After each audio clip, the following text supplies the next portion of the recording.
ಬೀದರ್ ಜಿಲ್ಲೆಯ ಪ್ರಮುಖ ಸುದ್ದಿಗಳು.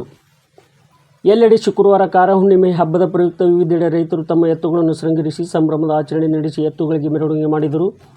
ಪೊಲೀಸ್ ಇಲಾಖೆಯ ಪ್ರಕಟಣೆ. ಮದ್ಯಪಾನ ಮಾಡಿ ವಾಹನ ಚಾಲನೆ ಮಾಡಿ ತಮ್ಮ ಮತ್ತು ಅಮಾಯಕ ಜನರ ಜೀವಕ್ಕೆ ಅಪಾಯ ಉಂಟು ಮಾಡಬೇಡಿ ಎಂದು ಬೀದರ್ ಜಿಲ್ಲಾ ಪೊಲೀಸ್ ಅಧೀಕ್ಷಕರಾದ ಚನ್ನಬಸವಣ್ಣ ಲಂಗೋಟಿ ಪ್ರಕಟಣೆ ಹೊರಡಿಸಿದ್ದಾರೆ.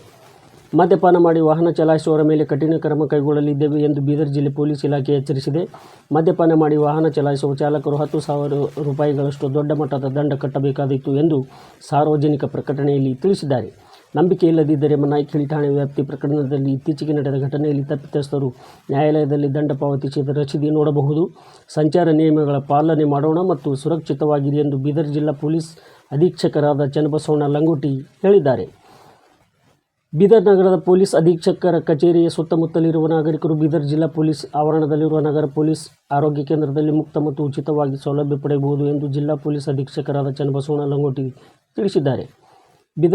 ಬೀದರ್ ನಗರದ ಜಿಲ್ಲಾ ಪೊಲೀಸ್ ಕಚೇರಿ ಆವರಣದ ಸುತ್ತಮುತ್ತ ವಾಸವಿರುವ ನಾಗರಿಕರು ಬೀದರ್ ನಗರದ ಪೊಲೀಸ್ ಆವರಣದಲ್ಲಿರುವ ನಗರ ಪೊಲೀಸ್ ಆರೋಗ್ಯ ಕೇಂದ್ರದಲ್ಲಿ ಇತ್ತೀಚೆಗೆ ನಿಯೋಜನೆಗೊಂಡಿರುವ ಡಾಕ್ಟರ್ ಅಹಿಮುದ್ದೀನ್ ಮತ್ತು ಅವರ ಆರೋಗ್ಯ ಇಲಾಖೆ ಸಿಬ್ಬಂದಿಯವರು ಉತ್ತಮ ಗುಣಮಟ್ಟದ ಸೇವೆ ಒದಗಿಸುತ್ತಿದ್ದು, ತಾವುಗಳು ಇದರ ಸೌಲಭ್ಯವನ್ನು ಉಚಿತವಾಗಿ ಮತ್ತು ಮುಕ್ತವಾಗಿ ಸದುಪಯೋಗ ಪಡೆದುಕೊಳ್ಳಬಹುದಾಗಿದೆ ಎಂದು ತಿಳಿಸಿದ್ದಾರೆ.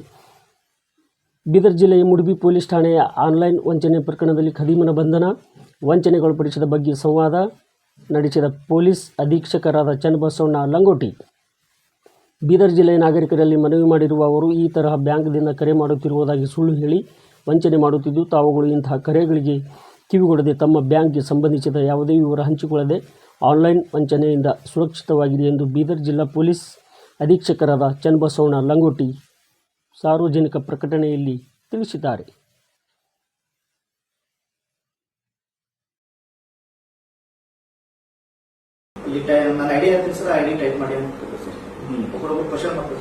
ಐಡಿ ಯಾಕೆ ಟೈಪ್ ಮಾಡಬೇಕು ಅಂತೆ? ಬ್ಯಾಂಕ್ ಇದೆ ಸರ್, ಬ್ಯಾಂಕ್ ಐಡಿ ಇರ್ತದೆ. ಸೊ ಅಲ್ಲಿ ಬ್ಯಾಂಕ್ ಐಡಿಗೆ ನಾ ಈಗ ಎಂಟ್ರಿ ಮಾಡಿದೆ. ವೆರಿಫೈ ಕೊಡಿ ಸರ್, ನಿಕ್ ನೇಮ್ ಬರ್ತದೆ ಸರ್. ನಿಮ್ಮ ಹೆಸರು ಹಾಕೊಳ್ಳಿ ಸರ್, ಅಕೌಂಟ್ ಸೇವ್ ಅಂತ ಬರುತ್ತೆ ಸರ್, ಸೇವ್ ಮಾಡ್ಕೊಳ್ಳಿ.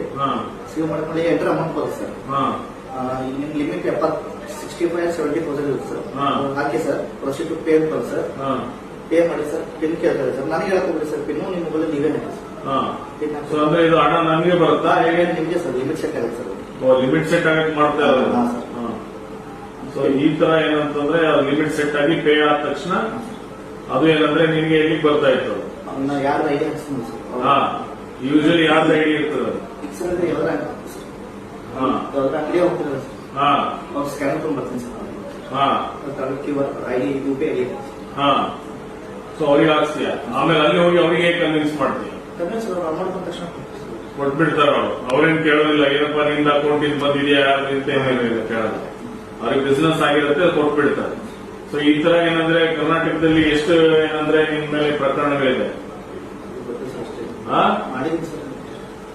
ಎಷ್ಟಿದೆ ಇವಾಗ ಇಲ್ಲಿ ನಮ್ದು ವೆರಿಫೈ ಮಾಡಿದ ಪ್ರಕಾರ? 79 ಪ್ರಕರಣಗಳು ಮಾಡಿದ್ದೀನಿ. ಗೊತ್ತಿದೆಯಾ? ಏನಪ್ಪಾ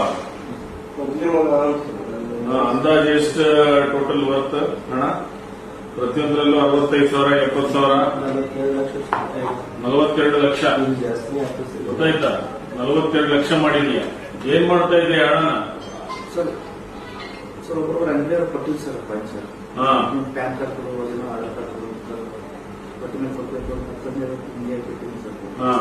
ಅವು ಯಾವ್ದು ಅಂತ ಕರೆಕ್ಟ್ ಆಗಿ ಹೇಳ್ಬೇಕು. ಅವೆಲ್ಲ ಏನಂದ್ರೆ ಇದು ಮಾಡಿಸ್ಬೇಕು.